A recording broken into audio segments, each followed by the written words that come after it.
Ayan,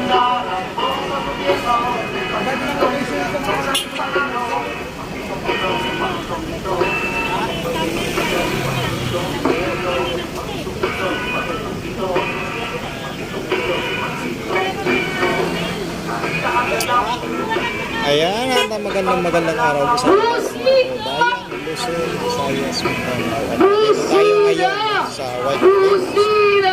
Power Monument. Gaganap ang karaban dito. At naghihintay tayo ng mga kasamahan natin. Pero ayan, at marami na po ang nagsidatingan po sa mga oras na ito po. Ayan. Marami ang sasabay ngayon. Ayan.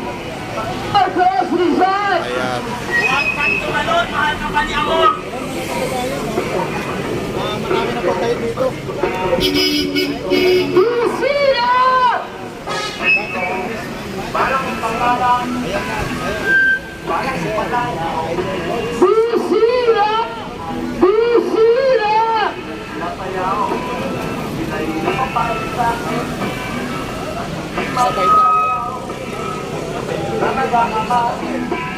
Sabay tayo. So, sa live ni Idol, no? Siya inibigyan po. Buhay po tayong lahat. Laban lang. Magandang hapon po. Magandang hapon.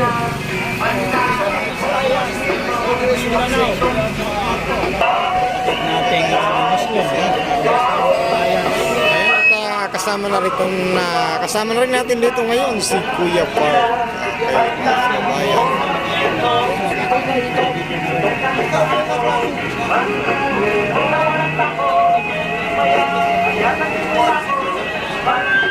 Ayan, at si Sir Mike Sir.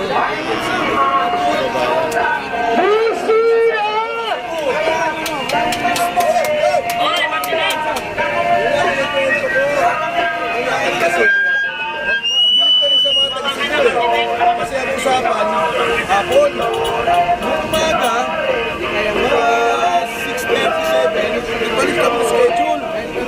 Ang galing, nandun naman lahat. Mga 3 checkpoint kami. Pinapahirapan na ganun pa. Tsaka bawat na dumarating, inaarangan nila.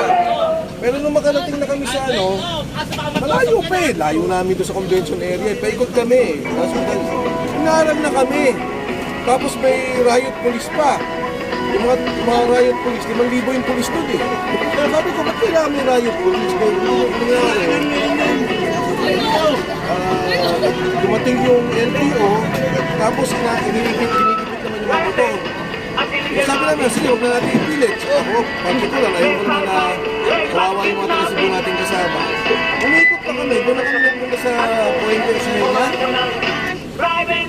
Hindi na naman kami nakababa. Kung pupunta ako sa mga pulis, ang sabi, dito kami pwede, Freedom Park yan ha. Hindi na kami pwede doon dahil may construction. Hindi naman kami may construction. Binutulog daw yung mga Christmas tree. Mga Christmas tree ng Pasko. Wala, katulad ng binanggit ko, yung ko na nga na makipag-away pa din. Tsaka lahat naman ng mga pulis na Cebu, tumatapik naman eh. Tsaka sinasabi na kasama nyo kami, pasensya lang, nautusan kami. Uwi na kami. Nandun na kami sa parang kapihan. Nandun yung mga kasama nagmotor, tapos nabigay ng pagkain. Nabigay na kami ng pananalita, paalaman na. Mga 10-15 minutes, pumusog yung mga pulis na naman. Hindi daw pwede, walang maaresto. Kinuha nila yung mga motor, tapos kinuha nila yung nag-aresto sila ng mga una ata, 7 tao eh. Tapos ang nangyari, 3, binakawalan yung 2, naiwan si Junapines. Parang ano pa nga dito yung kalye, yung mga motor, wala naman sa kalye. Inurong nila yung mga motor doon sa mga kalye mismo. Pinapaliwanag mo nga sa kanila yun eh. Kaya grabe talaga, grabe. Sir, totoo pala yung sinasabi na yung 4 na motor, dinala sa gitna, sabay sinabi ng obstruction. Hindi 4, 10. Oo. Pinalita kasi 4 na. Na-video ba yun, sir? Na-video ba yun? Hindi namin nakita, nasa loob na kami nagkakape, tapos yung mga tao pa kumakain. Kinuha daw yung mga motor, tapos na nilagay doon sa kalye mismo. Pero sir, ang Cebu, di ba may CCTV yan? Baka makuha naman kasi At saka, kaso. sa totoo lang, paano obstruction yung wala kang tao na nung umaga doon. Anong ano ni Tapos Mayor doon sa Rama, kabilang sir? kalye, may mga truck tsaka coaching nakaparada, hindi naman nila hinuli. Tumugon po ba si Governor Balicuato, sir, sa nangyari at saka si Hindi ko Mayor Rama? alam kung ano yung action ni Governor Balicuatro. Pero nung hapon kasi, the day before, parang sinasabi niya, sana ano daw, yung rally nga, parang may ganun siya statement eh. Ako naman, sinagot ko na kaagad yun na mapayapa to. Hindi naman pwede dahil gusto mong magpakitang ayos ang bansa, eh ayaw mo nang magpaiwatig sila ng kanilang mga sentimento. Magpaiwatig ng kanilang nararamdaman. Kaya yung mga taga Cebu, talagang ano eh, yung isa nga doon ano, magaling eh. Kasi yung motor niya may sound system pa. Na tunugan niya at ang parating yung pulis o nakita niya, nakatakbo siya kakaagad. Ay, hindi man lang siya muna nag-video para kahit pa paano may evidence. Eh kasi yung motor niya kukunin din, kawawa yung mga taga kasama natin. Kaya nga yung naging stand ni Jun, o sige pwede na, maparesto na lang ako. Wala naman siyang violation. So, nagpa-aresto ka talaga, sir? Siya, Yung siya. ano, ako ayaw nga ako arestuhin eh. Reject ako, reject. Overqualified daw kong. Patay. Sir, overqualified kayo, sir. so anong update doon?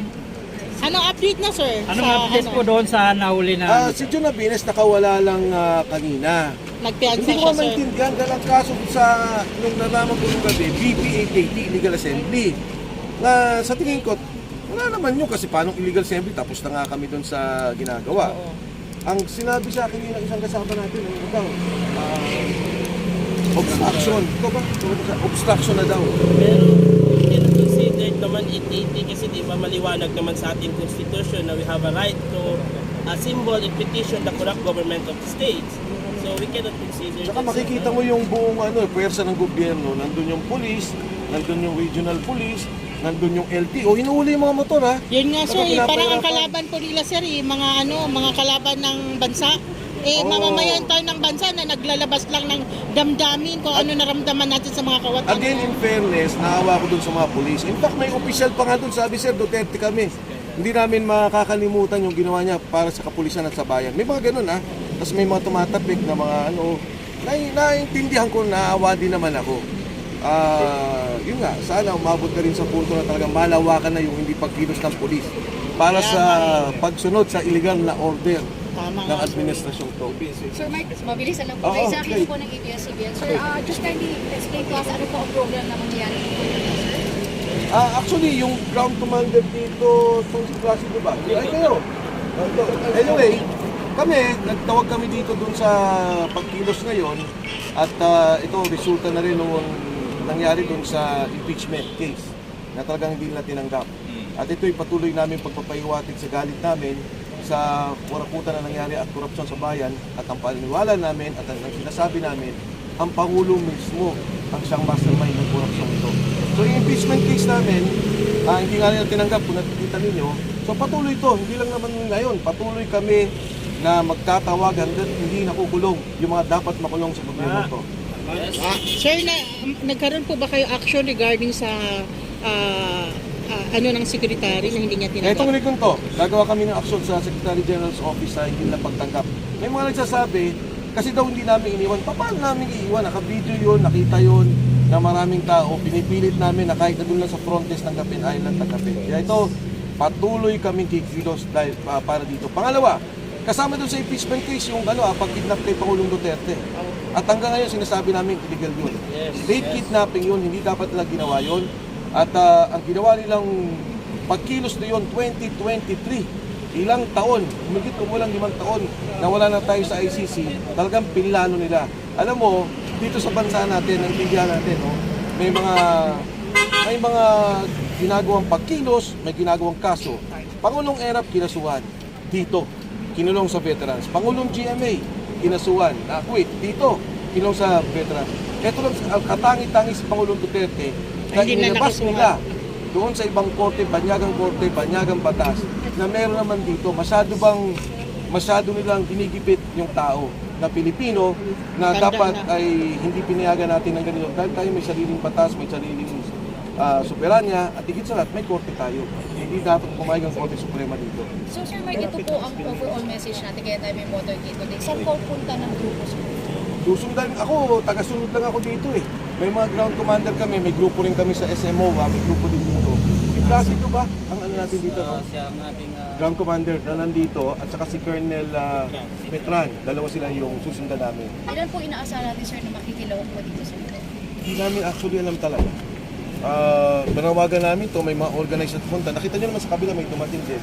Palagay ko, dire-diretso to. Kung hindi lang ngayon, kundi sa darating na panahon, kung saan kami mapunta. Kung kinakailangan magpunta namin sa Forbes Park, sa dalahan ng pera, o sa Malacanang, kung saan ang pumupunta yung korupsyon, pupunta kami doon. So sa ngayon po, sir, one last question na lang. From here po, kayo po iikot sa EDSA, may point. EDSA talaga kami. Yung point of convergence, again, sa ground commander namin pinapaubaya. Katulad ng nangyari sa Cebu, ayaw namin masyadong malaman kasi ginigipit na talaga yung mga tao. In fact, may order ngayon na gigipitin na naman daw itong gagawin namin motorcade caravan. Harang-harang sa Paano kung may kotse rin? banggaan na lang. Ito po bang PNP, sir, ay hinaharang po kayo ngayon sa inyo? Hindi naman, pero may mga nakita kami mga orders na nilabas sila. Hindi namin alam kung totoo yun. About the cars, the motorcycles. Sana wag naman. Ano po order niyo, sir? Na may katulad ng ginawa last po, may ORCR, tapos kasi di ba motorcade caravan naman tayo, susunod kami sa traffic regulations at susundan lang namin yung traffic flow. Wala kaming gustong panggugulo, mapayapa to at gusto lang namin sabihin sa taong bayan. Palagay ko naman, hindi lang sabihin sa taong bayan, kami na kumakatawan sa sentimento ng taong bayan na nakita naman natin sa mga dumating na panahon, negative 50 na ang Pangulo, galit na ang tao. At itong mga taong kasama namin dito, ang kumakatawan lang sa sentimento nyo. Sir Mike, maraming Thank salamat. you, maraming salamat. Thank you, sir. Walang titigil hanggat walang bumababa. Sorry po. Marcos resign! kapatid.